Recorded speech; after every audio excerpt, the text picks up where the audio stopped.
things happen to them. But I think if you going back to I think you're absolutely right. The silent majority are called the silent majority for a very good reason. That's because they don't say an awful lot. Of late, we're starting to, they're starting to sort of come out of their shell a little bit because they've probably had enough. Yeah.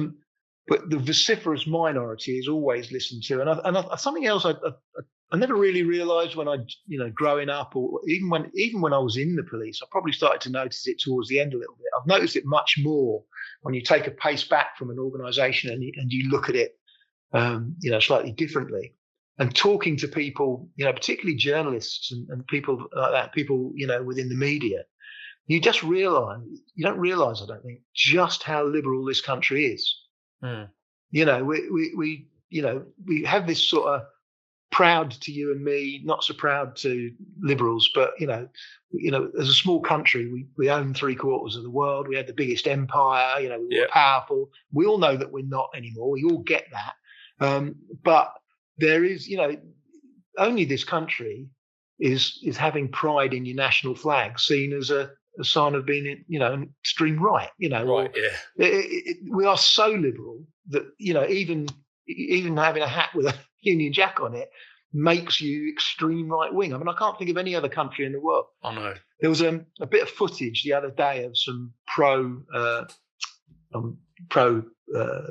Gaza demonstrators in London, and they were standing, about 5 or 6 of them. They're all standing wearing like little yellow tabards across the front of this building. It's got big double doors. It's obviously up the West End, and you can just make out 2 security guards standing behind it, like blocking their entrance. And I don't know what the building was. I don't know what the relevance of their protest was at that particular location.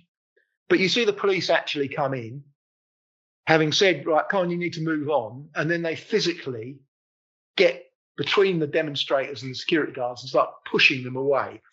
And the title of it was, police brutality. And I think I shouldn't do it, but, it's 9 o'clock at night and I'm on the couch and I'm like, ugh. And I went, police brutality, ? I went, have a look how every police force in Europe, even some of the most liberal countries like Holland or Sweden, you can have a word with yourself. Brutality, just pushing some people out the way of the door. But it's almost pathetic. It's like what is seen as a sort of extreme right wing stuff just isn't. It's almost like we want. But I want to see positive policing. I want criminals to feel in fear of their liberty being taken every time they go out and commit a crime. I don't want them to think that we're a soft touch. And that doesn't make me, I've got friends who we sit across both sides of, I think I sit in the middle when it comes to politics, and I've got friends who are the other way, and I've got friends who are the other. So, but what is lovely about this country is that with bright people, you can have a balanced conversation. Well, you used to be able to, and I think social media is taking that away. Yeah, you're probably right. Because people, you can't have a conversation. What you can do is you can say blah, blah, blah, and then someone else says blah, blah, blah. And you very rarely see anybody come to terms and go, oh, fair one, I hadn't thought about it like that. Yeah. They just stick to their guns, and it just becomes a ridiculous pissing competition that no one's going to win. And it's just I just think it's become really divisive. Yeah. Social media is awful, and then of course you move forward into the 2000s, and you have the most significant contact of your career. I mean, what was that day like? I don't want you to go into the full details because, as I say, it's contained within your book, and I'd like people to get your book. But you went through absolute hell. What, this book? That book, Lethal Force. That book, mate. Put it up on the screen. Put it up on the screen. I was going to do it at the end, but yeah, there you go. Lethal Force.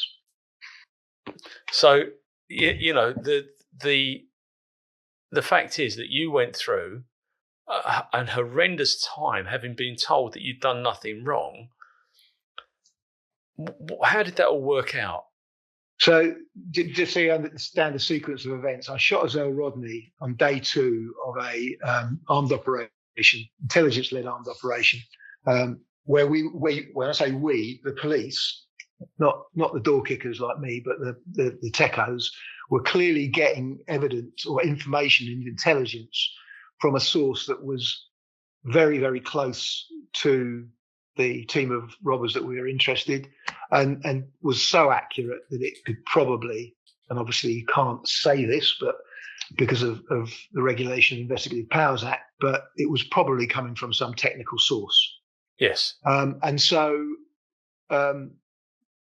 when I found myself having to shoot Azzell Rodney, it was based, let's say 50-50, on the intelligence that we'd been given and that we'd been fed over 2 days about what their intentions were, and what type of weaponry they'd have, and what their target was, and what they were going to do to their target, and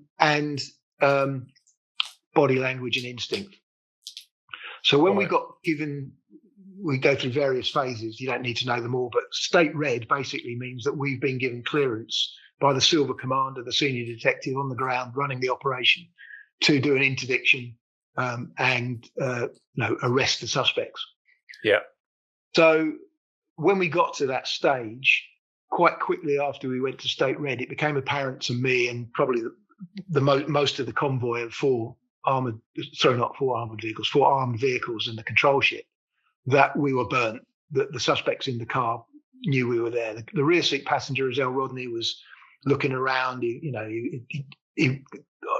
was clearly having a heated conversation at one point with the driver and the front seat passenger by leaning forward and sort of shouting into their ears. When the hit went in, I was in the side blocking vehicle. So as soon as the lead vehicle, the Alpha car, did its overtake, for about 10 seconds, I had an unobstructed view of Azzell Rodney in the back of that vehicle. And his behaviour led me to believe that we were compromised. And then in the final moments of the interdiction, as we're sort of finalising our vehicle positions, he ducked down on the back seat and sprung back up again. Right. But I couldn't see his hands. So, I've said this before, if you shoot a man that's using a little 4-year-old girl as a hostage and stabbing her in the neck, that isn't a difficult decision to make. When you're confronted by 3 guys in balaclavas, heavily armed, and they're all turning towards you at once, that's not a difficult decision to make. But when all you've got to go on is intelligence, and you've done enough jobs, to know that intelligence isn't always accurate, and body language, that is a big leap of faith. And I took that leap, and I shot Azzell Rodney, and a gun was found under his body. It wasn't the type of gun we were expecting. It wasn't a MAC-10 submachine gun. It was a 45 auto pistol that had been deactivated, it turns out. But they had 2 other guns in the vehicle. They had handcuffs, they had gloves, they had balaclavas, and they were clearly en route to do what we'd been told they were going to do, which was to rob and then kill these Colombian drug dealers. Right. So I was investigated for about 6 months by the IPCC, which is the forerunner of what we now call the IOPC. And they decided within 6 months, which if you look at modern times is amazing, that I had acted lawfully and in conjunction with my training, and that I'd fired no more shots than were necessary in the circumstances. And I'd fired 8 shots at close range, very close range. I'd acted in accordance with my training, and I'd done nothing wrong. They did, however, submit their report to the CPS for them to have an oversight of it. They gave it to a silk. So, one of the most experienced, highly paid barristers in the country, criminal barristers in the country, to look at. And he also decided that there was no question of any criminal proceedings. And so I was restored to operational duties 6 months after the incident. And a year after the incident, I was told that I wasn't going to be prosecuted. And so everything seemed to be swimming. The only hints that there might be problems was the fact that the coroner opened the inquest and then closed it, because having seen all of the available evidence, decided that he couldn't put it before a jury. And the reason he couldn't put it before a jury is because, as I said, 50% of my justification in opening fire was based on intelligence that was Ripper based. Yeah. And so the statements were so heavily redacted that a jury wouldn't be able to make sense of them. And when they wrote Ripper, it had never occurred to them that this scenario might take place. So they hadn't included coroners in the list of people that were authorised to see this redacted evidence. Right. Had they done that, then he would have been able to look at it and go, right, okay, I can do this. I can tell the jury, without giving anything away, what the intelligence was. But he couldn't do it. And so that left them with a problem. I think it was the Liberal Conservative, coalition party that picked up the problem. Eventually, I think the long and the short of it was that they came out with legislation that allowed a High Court judge, to listen to the redacted evidence and look at the redacted evidence. Yeah. And sit on his own, run a public inquiry and sit on his own without a jury. And that was really, that was really where it all went wrong for me. Right. Because it came down, instead of 12, you'd like to think reasonably sensible members of the public, from different backgrounds with different experiences, listening to your evidence and listening to all of the evidence and deciding beyond all reasonable doubt your guilt or innocence. It came down to a liberal, elderly, extremely naive High Court judge that had mainly dealt with civil matters throughout his whole of his life. And instead of, being beyond all reasonable doubt, all he had to satisfy himself was that it was, what's the word? Balance of probability. On the balance of probability. And so once he'd said that he felt that I'd acted unlawfully on the balance of probability, the CPS did exactly what they did in the most recent trial that we had, this Chris Cabba thing, in my opinion.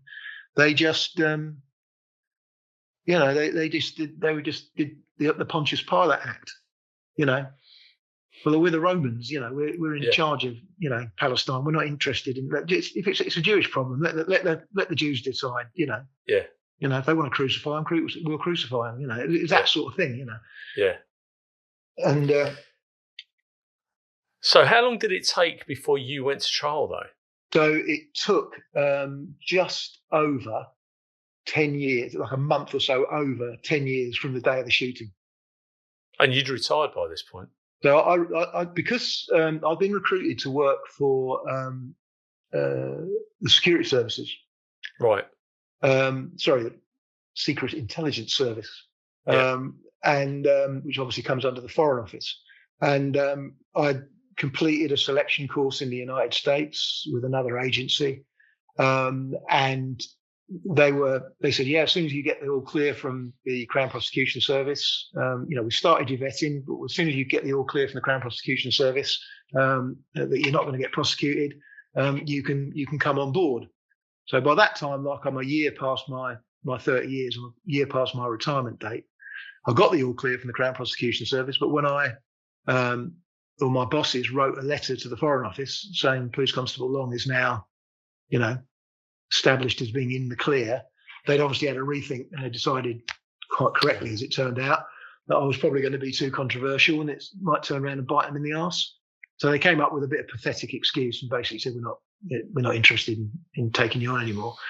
So I got quite excited about, because I was going to be working, in some quite exotic locations around the world, some dangerous ones, but, it was going to be an interesting job where I could utilise my skills. And then that didn't happen. So I stayed on in the Met for another 3 years, basically, waiting for something else to happen.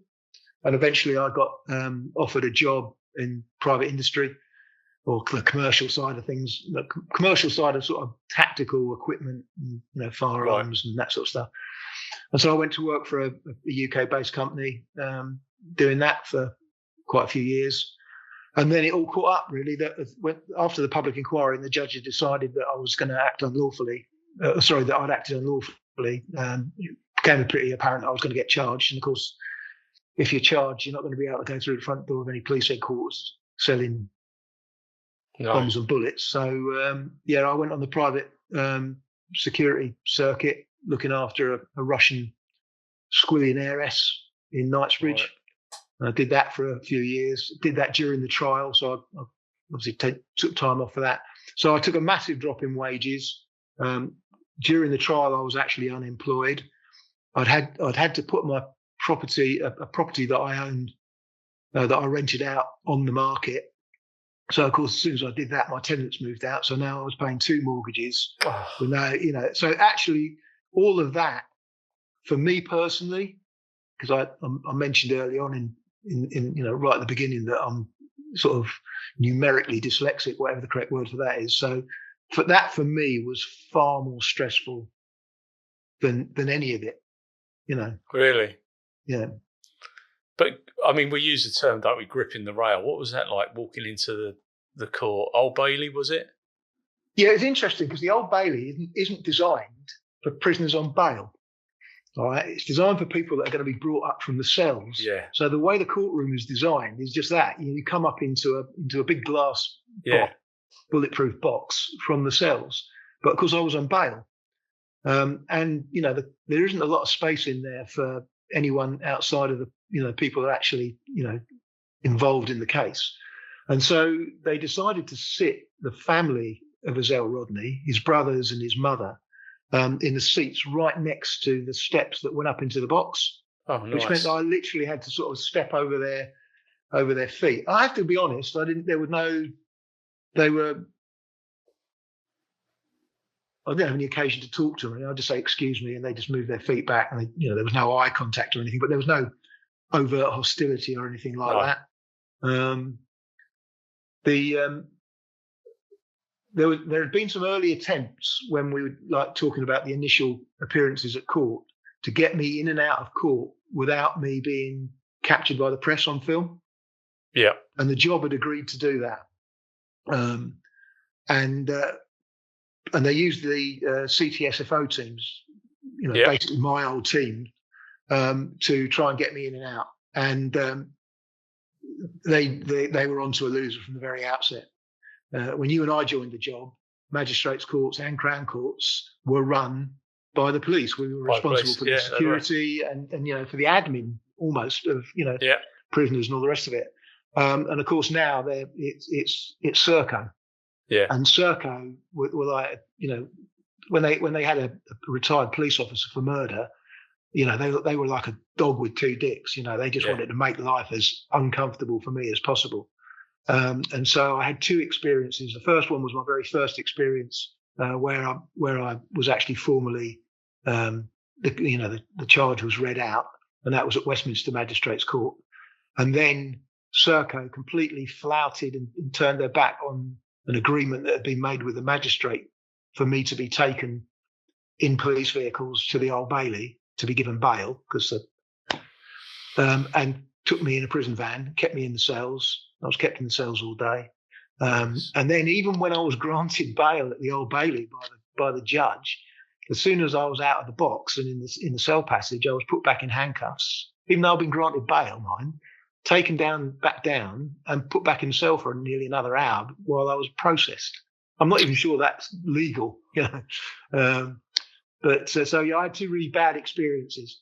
And so what happened was I turned around to the job and said, look, apart from anything else, you're compromising the SFO teams. They do covert operations. They can't be captured, trying to smuggle me in and out of court. It's not working. But the press were massively out of, nose was out of joint because they wouldn't initially release my, because I still had anonymity from the public inquiry, and only the Home Office, only the Home Secretary could take that away. Yep. So it had to go back to the Home Secretary, and a decision had to be made about naming my address. So when I came back to court the second time, I came back as Anthony Long as opposed to Echo 7. Yep. But an arrangement had been made with the Police Firearms Officers Association, which is a charity, and the Police Federation, to basically paid for a room in the tower block at Police Federation headquarters in Surrey for me to reside in, and that would be my place of residence. And the press went absolutely mental. They thought, oh, well, we wouldn't have the opportunity to do that. We want his home address. And you're going like, and it was the same with the officer in the Chris Cabba case. Why would you want the officer's name, and why would you want why would you want his home address? Yeah. So I went mental, and I said, well, they're not having my home address. I'll go inside and on remand rather than give my address away, my family's address away. But what eventually happened was, as I said, we came up with this agreement. The judge agreed to having the Police Federation headquarters as my home address. I did actually have a flat there that had clothes in and all the rest of it, wash kit. But a group of my colleagues, former colleagues, got around me. One of whom ran a security company, and they set up an operation, and purely with volunteers, got me in and out of the Old Bailey and my family in and out of the Old Bailey every day. I couldn't go covertly, but several of the guys were now black cab drivers. Yes. So we put together this operation whereby they would do counter surveillance sweep of my house every morning, pick me up, take me to a rendezvous point where I'd get in a black cab. The black cab would then use all the bus lanes and the back doubles and all the rest of it to get me to the Old Bailey. Before it did that, it would drop my wife off and any of my friends that were with me in the cab at another location where they'd be met by a little team that would basically CP them for the day. And they put people in the court as well and built up a relationship with Serco, actually, and with the court staff. Because when you're the defendant, you're at the bottom of the list of people to be told what's happening. But the family would get given a heads up so that they could be in court in time to be present when the judge walked in. But my family weren't being told. Right. So they basically built a network of spies, if you like, within the Old Bailey. The people that were prepared to help us and thought that I was being wrongly done by. And so I had massive support in the end from a whole range of people, for which my family and I are eternally grateful. I know you are, mate. It's, when that jury comes in, I mean, I feel quite emotional. God knows how you must have felt on the day, but when that jury walk in, those 12 good people, and they say not guilty. I mean, how did that feel for you? What was that? I know you've been interviewed a million times, all right? I know you've been interviewed, but I don't suppose there's many coppers that have sat across the table and asked you these questions, because I can feel it in here. And I'm absolutely serious, Tom, because I just think the job's hard enough. But when those 12 good people walk in, I've been the investigator on murders and I've seen it from the other side. What was that like when they said that they're not guilty? Right, so it's quite interesting. I'd already promised myself that I was going to go non-emotional. Right. And I'd been rehearsing going non-emotional. And throughout my whole life, we haven't touched upon it really, but, the reason possibly that I was first through the window at Northolt and I was the first person to shoot, and possibly the reason that I bailed out of the vehicle and found myself confronting the 3 armed robbers. And probably the reason that I took that leap of faith and fired those shots was because mental rehearsal. Yeah. Whenever I train, even when I'm not training, if I'm designing a training course or whatever I'm doing, or when I was serving anyway, I would always be running hypothetical scenarios through my case. So when I fired my first shots for real, it wasn't a surprise to me. It wasn't like I've got loads of guys that come up to me because I've been involved in shootings that found themselves involved in shootings themselves, and they've come up to me and they've gone, Tony, goes, so you got 2 minutes to talk? And I went, yeah, of course I have, mate. He said, oh, mate, he said, I pulled a trigger. He said, I couldn't believe it was all happening. And I went, well, you're in the wrong fucking job then. Had you never thought that it might happen? Well, no one does, do they? And I went, well, I had. Because, mental, and it's the same with footballers and sportsmen. They mentally prepare for a situation. When I was preparing for the Old Bailey, I was working for this rich millionairess. And one of the things I had to do was walk her huge Russian black terrier around Knightsbridge. Beautiful dog. Yeah. absolute babe magnet. I just had women come up. Oh, I love you. Unbelievable. Posh chicks, loved it. But literally, I would use that. I'd be away from the monitors and the desk and the security of the building, and I'd take the dog to Hyde Park or whatever. As soon as I walked out the gates and the gates shut behind me, I've got a dog on the lead. I'm walking down, and I would say, I swear by my God, the evidence I give to this court shall be the truth, the whole truth, and nothing but the truth. Police Constable Anthony Long, attached to the Force Firearms Unit, Your Honour, or my Lord, Yeah. And I'd say that to myself, knowing full well that as a civilian I wouldn't be doing the last bit, Police Constable so-and-so. Yeah. Just doing that sort of put me in a space where I then start throwing questions at me. Ridiculous questions, right from the most obvious questions right to the least obvious questions that a barrister might ask me. And I'd give an answer.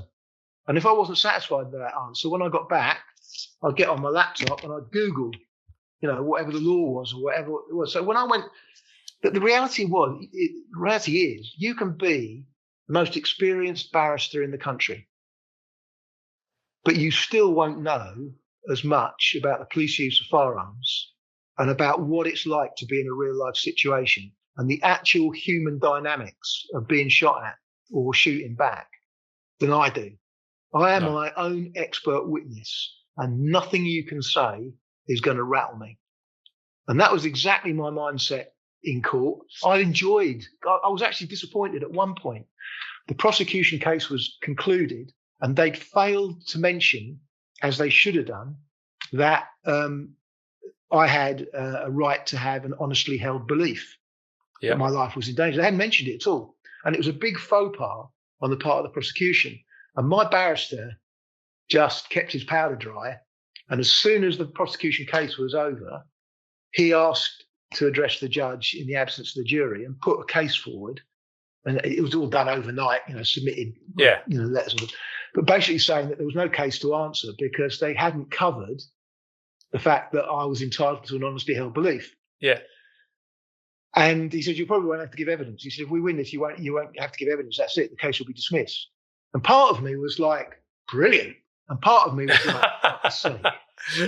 After all this, I want to get in that witness box. Yeah. And I want to throw some fucks into that barrister. Absolutely. Not literally, but I want to tell the jury exactly what it's like to be in that situation. Yeah. I want them to understand what I was going through. And so when the judge turned that down, and I think he probably turned that down almost as a strategic thing because it would leave the prosecution with no options for an appeal. Yeah. When I got told, right, first thing tomorrow, then you're on, I was excited. Yeah. I was looking forward to it. So anyway, I told myself that I had plenty of time to prepare myself for the jury's result because they came back 4 or 5 times. Oh, did they? Over a 4-day period. Oh my God. So they send you out and they send you and you sit in the canteen at the Old Bailey and you're not allowed any of your family or friends there. So you've literally got the barristers, someone from the Police Federation, a couple of serving officers from SO19 that were looking after me. And you sit there and nobody knows what to say because it's all like, make conversation. So you have a coffee and then all of a sudden it's all parties in the case of Long to court 10, please. And your bottle just goes, of course it does. At the sixpence biscuit barrel and go out to the toilet, have a nervous pee, tidy your top shirt, make yourself smart, go down, get upstairs, and you get up into the lobby outside of court 10 and someone comes up, it's just a question. The jury have just got a question. Oh. And you go, oh, for fuck's sake. And then you go down and there's another question and you go, same process again. And then finally it's coming up to the end of the second day of deliberations or the early afternoon, that's right. And we all get called, the jury's, back in, right, so we go up there. And the judge is there and he goes, the jury isn't there. And the judge goes, yes, he said, I've just had a note from the jury that one of the female members of staff has come out in a nasty rash. And so I've sent her off, and I'm like this, my head is in my hands at this point. Yeah, I'll bet. Like, oh my God. So I've sent her off to see matron. if matron says that she can carry on, then we'll carry on, and if not, we'll probably call it a day. So we get sent out again, and we get come back in again. If matron's had a look at it, and apparently the rash is quite nasty, so we're going to call it a day, and we'll all be back in at 9 o'clock tomorrow. Yeah. So we all come back in at 9 o'clock tomorrow, and obviously the canister must have worked overnight because the jury's there and it's complete. And I'm like, for fuck's sake. Anyway, finally, what happened? The day before they actually came in with the result, I'm thinking there's got to be, you know, when you, even as a copper, even as a DC, if you've been the officer in the case and you're sitting through the whole trial, you're trying to read the jury, aren't you? Oh, you are, absolutely. 100%. You're trying to look and go, yeah, he looks like he's pretty law-abiding. Yeah, I'm not sure about that one. Yeah. And I've been doing exactly the same, obviously, you know. And there was one guy in the audience, in the jury, and it was a proper mixed jury. It was a proper cross section of London. You know, there was a Muslim lady with a headscarf. There was a black lady. There was a light skinned black guy. There was several light skinned black. It was a right old mixture. You know. Yeah. You know, and you know, you can't help thinking it. You know, I'm a white police officer. I've shot a young black criminal. You know, it's controversial. I get it. You know. But there was one guy, and he was a light-skinned black guy, but I like the cut of his cloth. You know, he only ever dressed casually, but always like smart. He wasn't scruffy. He had a little rucksack in his back. He had a notebook, and he was taking notes. But I noticed that whenever the jury came in, he would always allow all the women on and everyone else in first. Nice. And he would sit, and there was a little bit of a gentleman about him, you know? Yeah. And I thought, oh, he seems like a decent bloke. But it's getting really frustrating. And I'm thinking to myself, I'm theorizing, as you do. And I'm thinking, I reckon it's all down to one guy. Because all the way through the trial, the guy that sat in the front right-hand row, last seat, the guy nearest me, was always asking stupid fucking questions. He was always putting his hand up and waving a piece of paper, and it'd be given to the judge, and the judge going, and when I was giving my evidence, he was like in my line of sight, over the shoulder of my barrister. And my barrister's asking me questions. The whole court, including the judge, is obviously looking at me for a response. Yeah. But over the shoulder, I can see this dickhead waving a piece of paper. and it's funny because every time he raised one, you could see the rest of the jury going, oh, fucking hell, shut up. You know, you could just read the body language. So anyway, my barrister's asking me the question, and I'm like doing this to my barrister. I'm going, and he's like, looking puzzled, and I sort of just pointed at him, and he turns round and he sees this guy, the question asker, and he's like, well, I'm sure this bloke was on the spectrum. He was a proper geeky little bloke. He's like, I've got a question like that. And my barrister turned round to me and silently mouthed the words, oh, for fuck's sake. It was so obvious. Anyway, so it's the day before they finally come to their verdict, and I'm just exhausted now by the whole process, all of these questions going in and out, the woman with the rash, the whole 9 yards. And my wife, who wasn't actually my wife at the time, and we weren't even together, we didn't even know each other when I actually fired the shots 10 years previously. Right. She is just, I mean, absolute stalwart, but you could see that, you know, it was just getting to the stress. Yeah. And they put us up in a hotel for the night, so that whether I was acquitted or found not guilty, or guilty, the press, you know, wouldn't turn up on my doorstep if I found out where I lived and all that sort of stuff. And so normally at the end of every day, we would go for a drink. The cab would pick me up, and then they'd take me to a pub that they'd recceed. And there would be my wife and my friends and some of the guys that had done security for me for the day, and some of the people that had sat in the public gallery and listened to the evidence and discussed how the day had went, that sort of thing, you know. It was like the biggest reunion in D11 SO19 history, you know. And but we were just so exhausted, we went, no, we don't want to go for a drink. So both of us get in the back of the black cab, and our cabbie is driving us around a bit of a circuitous route, doing a bit of counter surveillance to make sure no one's picked us up. And we drive past a pub, and it's a lovely sunny afternoon, and the jury have been given a half day because of the woman with the thrush. With the rash. So on a bench outside the thing are 4 or 5 members of my jury.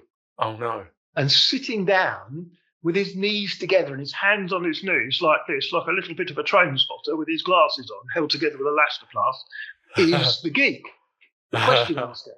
And the guy that I like to cut off, the guy that was a bit of a gentleman, he's saying, yeah, I'll have a pint like that. And one bloke's going, what do you want, mate? And he's, I'll have a Coke or whatever. And you can see one bloke go off to get the drinks.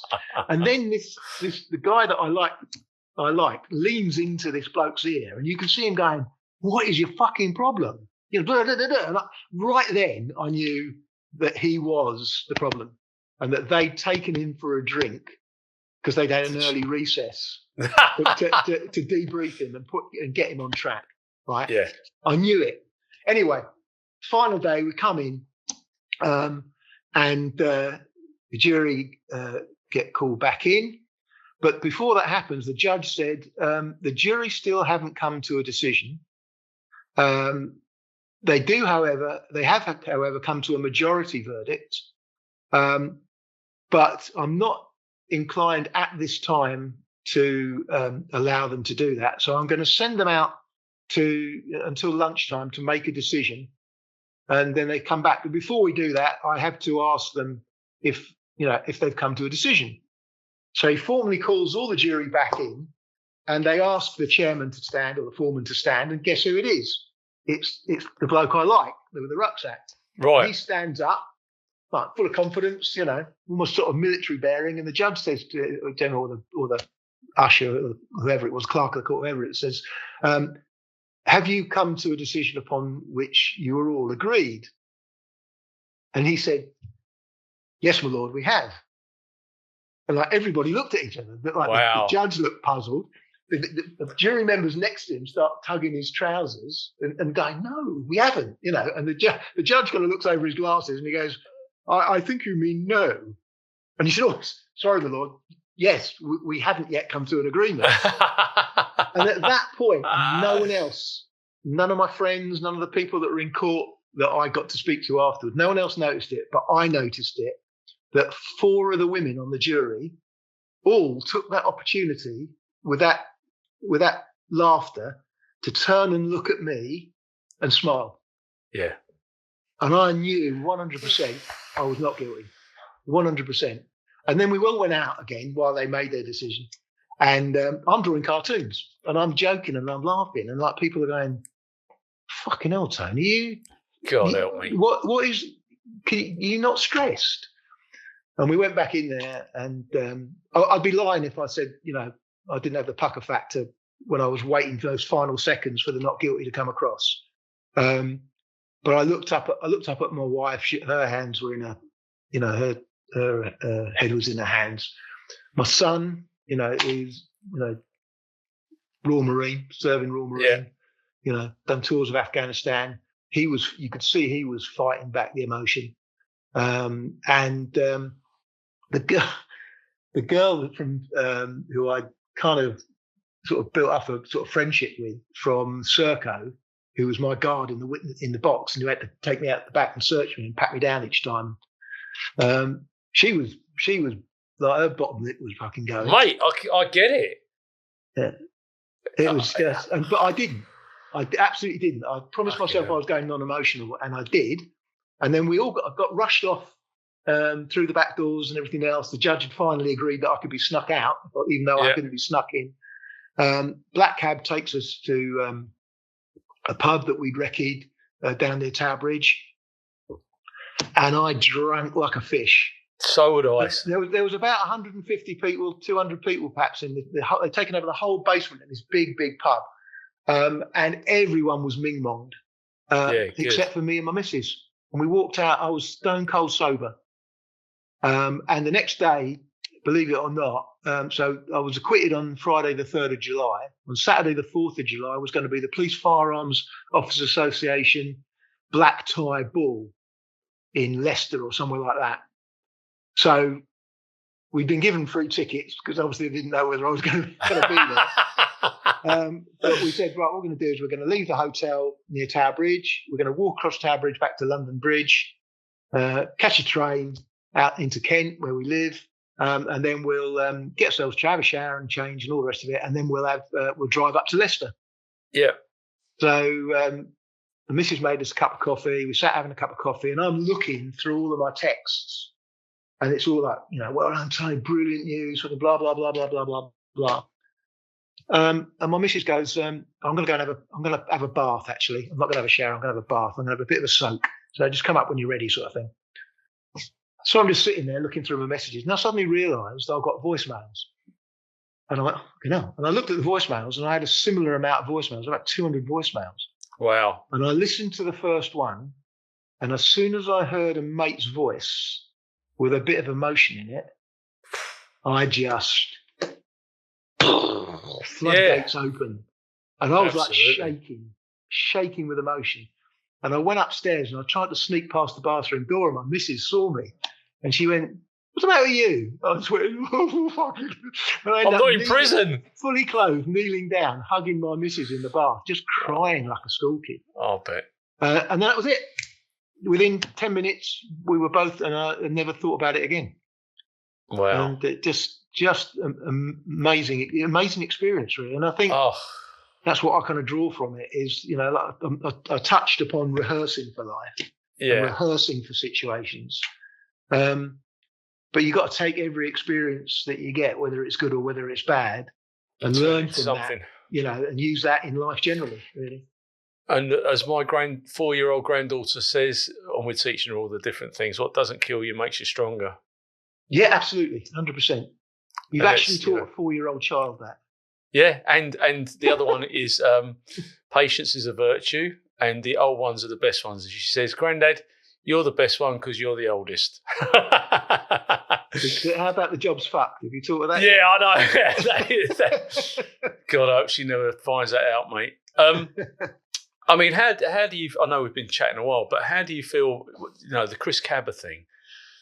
I read the other week that they're going to take that officer to discipline hearing now, gross misconduct hearing. I mean, there's got to be more than, and we can't hypothesize because I don't know what's happened, but it just seems, it begs belief that poor bugger's gone through everything that you've gone through, gets identified, the whole lot, and now he's in a situation where he could lose his job. I suppose TJF, mate. That's what it all boils down. I mean, I actually had a friend of mine, a journalist, ring me up and say, and break that news to me. I got really angry, and I deliberately took a couple of hours and thought about it before I committed anything to, like, in social media or anything like that, or spoke to anybody about it. And it's just, and I'd calmed down quite a lot, and I just kind of rationalised it. Really, it's just like, it's been my belief all along. Not so much in my case, but certainly in other cases that we've had since, that the IOPC, as it now is just a completely flawed organisation. It knows it's flawed. It's supposed to be independent. If you actually read its sort of raison d'etre, its sort of guidelines and everything, it's supposed to, keep the family updated. And it's all about the victim, or the complainant or their family. They owe no, and I think they should. I think it should be rewritten so that they have a duty of care to the people that they're investigating as well. And that, absolutely. And in that should be time limits on investigations. They should have to justify why, if they go beyond certain times, because these aren't complicated investigations. No, I've had people on television say to me, "Oh, you got to realise that these are very complicated investigations." Well, they're not. No, they're really not. You're a former detective. What's a complicated investigation is when you get a torso with no head, hands, or anything in a bin, and you've got to investigate it. Exactly. You've got to find out who did it. That's a complicated investigation. Yeah. When you've got the person that pulled the trigger standing over the body with a gun in their hand, still smoking, and going, "Yeah, it's me. What do you want? Do you want my body worn camera? Do you want a statement? How many rounds did I fire? I'm not sure, but I can tell you. Let me check." It's not complicated at all, and yet it takes them over a year. It should be like 6 weeks max. Yeah, absolutely. Well, we would get a murder trial to court far quicker. I mean, the courts are dragging The things out. the flying squad had an ongoing operation, and they'd had various successes with it, but there were still members of the gang at large in southwest London, doing armed robberies. And eventually they get two of the main characters that they haven't yet arrested, I think. And the robbery comes off, and my old team, it's only a few years ago now, so long after I retired, put in an arrest, and one of the suspects runs. Long story short, police fire shots. He gets hit in the ankle. Turns out he's armed with bolt croppers or something like that, not a gun, whatever. But it took so long to investigate it. I mean, I think both of them were suspended from full operational duty, so they can't conduct the training that they've been, trained to do. They're literally, the public aren't getting any money out of them. They're not allowed to meet the public. So they're literally, we're paying for two police officers that aren't doing anything. Eventually it gets to court and it's established, they offer no evidence. The Crown Prosecution Service offer no evidence. This is like 5 years later. It transpires that the suspect that was wounded and another suspect were basically convicted within 6 months of being arrested. Unbelievable. And are actually out of prison by the time you couldn't make terrible. It up. Tony, do you ever have any contact from the families of any of these people? Is there any outcry in the press? Do you get any sort of ag, or is everything sort of left as be? So when I got involved in the 1987 shooting where the two suspects died, there were repercussions for that at the funeral of one of the guys. They were gangsters basically, and a lot of their family were criminals, and they attacked the press. I was actually sent off to the States with my wife and kids for a month's holiday, paid for by the job, paid for by the taxpayer, while they provided extra security for the house and looked at moving me and all sorts of things. So I've lived with security on my home address and on my private vehicles and my wife's private vehicle and everything since 1987. Right. Wherever I've moved to, they've put in new security, upgraded the security, cameras, alarms, all the rest of it. I've got an panic alarm button that will bring ARVs here in 10 minutes. So from a personal security point of view, I've always lived with that, but I've never let it bother me. No. Nowadays you have to be obviously uber careful because this thing tells everybody where you are if they want to. So you've got to be mindful of all of that sort of stuff. And I am, but I don't let it ruin my life. No. I get, and the other thing is because had I been allowed to keep my anonymity for the trial at the Old Bailey, had I been allowed to go in and out of the court without my face ending up all over the news and in the papers, I would never have written this. I would never have written it. No. And we wouldn't be sitting here today talking about it. Yeah, because for me, had I been acquitted, I could have just carried on with my life as I had done in the past, anonymously without, any problems, But as soon as my face was all over the newspapers and as soon as my name was known, I saw it as an opportunity to correct a load of wrongs. Yeah. So a lot of stuff had been written about me. As soon as my name came out, it was linked to the abattoir shooting. It was linked to Northolt.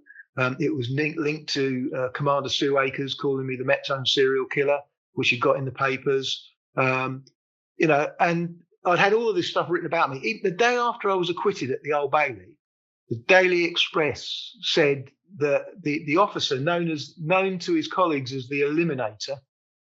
I've never even heard the Eliminator before. That was a new one. And that was the day after I was acquitted, the bastards. Do you know what I mean? They just literally make shit up. If you as a detective in the 80s had perjured yourself, they would be all over you like jam on a piece of toast. But they do it all the time. They will literally go, right, that story's not interesting enough. You need to make some shit up. Surely you must have a nickname. they call him the Eliminator. So I've had so much of this stuff and so much shit written about to this day, if you get on the internet, you'll find certain places where they'll still describe give Azzell Rodney as an example of an unarmed black man shot by police. And the people that don't like me and the people that don't like the police will go, but the police officer didn't see a gun, did he? No, but he had one. That doesn't make him unarmed. Do you know what I mean? It's like they describe Chris Cabba as being unarmed. No, he wasn't. He had 1.5 tons of metal. Yeah, exactly. Well, we all see what happened at Liverpool. Yeah, exactly. So the book was my opportunity to right those wrongs and tell the story from my side of it. And I was lucky enough for a production company to approach me when I wrote the book, or when I was writing the book, and they timed a Channel 4 documentary to come out at the same time as the book. Right. And so obviously, as a result of the fact that I'm now a published author, sounds good, doesn't it? And the fact that I've been, done a documentary, I find myself being approached by production companies. I've just done one about the Dome raid. That's on Netflix. Or I'll get a phone call, and say, "Oh, would you, be prepared to come in and comment on a thing about, the Chris Cabba shooting or whatever it might be." And so, I can't live in the shadows, and I do get recognised. I got recognised in a pub about 3 weeks ago by some guy who, fortunately, was the son of a copper. Got bloke in his 40s. I goes, "Oh, you were on Tony Long, weren't you?" I went, "Yeah." But I had another one that was more concerning, not that long ago, where I went in a pub with a friend, and as I'm walking in through the door, two guys similar age to me, similar haircut to me, could be a copper, could be a villain, sort of nodded at me. And I went, "Oh, he must know me." So I kind of nodded back, and then got a drink, sat at a table near the bar, and the two blokes come back in again. And the bloke stands at the bar and looks at me and he goes, "Anthony Long, right?" Well, I should have realised then, my radar wasn't as it should have been. I should have realised then no one calls me Anthony. No. I should have gone, "Nah, sorry, mate, I've got the wrong bloke." But I went, "Yeah, we know each other?" And he went, "Yeah, you killed my best mate from school." Oh. And it turned out he'd gone to school with Nicky Payne, one of the guys I'd shot at the abattoir. Right. The conversation pretty well finished then. I said something like, "Oh, are you still in touch with the family?" Thinking, don't want the family knowing, what pub I drink in. And he went, "No, I haven't seen them in years," and blah, blah, blah. And that was the end of it. But, the hairs on the back of your neck go up a little bit. Yeah, it does make you think. Well, Tony, I've really enjoyed our conversation today, mate. But before we conclude this interview, first thing is, what does the future look like for Tony Long? I'm just happy to be with us still, mate. Yeah, no, absolutely. You get to a certain age and you're happy that you're still pulling your pension. So exactly. Touch wood. I'm 20 years. I've not formally retired. There hasn't been a date where I've sort of woken up and gone, right, as of today, I'm not working anymore. But then I'm not looking for work, So I still get little bits come in here and there, and if someone offered me something that I was interested in that would, get me out of the garden and do something more interesting, I would do. But I might hold you to that, mate. I'm not looking. But before we conclude this interview, and it's an old term that you'll remember from your beat days, but is there anything you'd like to add, alter, or correct in relation to the statement that you've made today? Would you then like me to sign each error at the bottom of each error? Either you sign it or I'll sign it. It's up to you, mate. I've got to add a very quick story here. Go on. When I was on the SPG, I got nicked for punching a Chelsea football supporter in the mouth. I got not nicked, but I got a complaint for punching a Chelsea football supporter in the mouth when it was all kicking off outside Chelsea in the King's Road. Massive punch up. I got interviewed, and I gave about 20, 30 pages of contemporaneous notes. Wow. But, the sergeant's diligently writing it all down and everything else. And then at the end of it, the chief inspector, uniform chief inspector, says to me, he was in charge of complaints, goes, "Right." He says, "I'm telling you now, I don't believe a word of what you said. But now is your opportunity. If there's any questions you want to ask or anything you want to put right, now's the time." So I said, well, I've got a question, actually. He goes, yeah, what's that then? I said, right, I'd like to know what it is that I've said that you disbelieve, and I'd like to know your reasons for disbelieving it, please. And he went, this is my interview. And I said, and I ain't answering your question. So I said to the sergeant, would you mind writing that down? And he says to the sergeant, you don't write that down. So the sergeant's like, oh, do I write it down? Do I write it down? And he said, well, you're going to have to sign it. I said, well, I'm not fucking signing it. He goes, well, you've got to. I said, mate, I'm a police officer. You know, I pull these stunts. I'm not signing that. You know? No. So he says, well, I'll go and get the chief superintendent. Because if you remember, you have to get like the unit chief superintendent. That's right. Yeah. And put a little thing on it and refuse to sign. So I got left there for ages and ages. And he eventually comes back and he goes, right, you're going to have to sign it. The chief superintendent's not in. I said, all right, I'll sign it. So I initialed each answer and I signed the bottom of each page, but I put stud underneath my initial. And he didn't notice. And then I got to the end of it and I start writing this thing. And I start writing, I initialed each error and I've signed the bottom of each page on the clear understanding that, and obviously it's taking too long. And he's going, what are you writing? What are you writing? So I'm now got my hand there and and he's trying to tug it off of me. And I put down, I'm signing it on the clear understanding that I do not accept that this is a full or accurate account of the interview that's taken place, and I'm not prepared for it to be used in evidence. He went absolutely mental, and I was the first person to be interviewed. So I went back to 4-unit SPG, and I told the lads what had happened. So when it came their turn to turn up, they all turned up with this Brixton briefcase, you know, the old carry it on your shoulder. So it's probably one of the first official or unofficial tape recorded interviews. Tape recorded interviews. It went dink. Oh God, Tony, that's hilarious, mate. Look, let's when I get back from my holidays, let's meet up for a beer in town, and I'll buy you a pint somewhere. Absolutely, look forward to it. Mate. Listen, God bless. Enjoy the rest of your day. Thank you so much for your time. Nice one. All right, look forward to it. Take care, Tony. Take care. God bless, mate. Bye, cheers. Bye bye. Bye bye.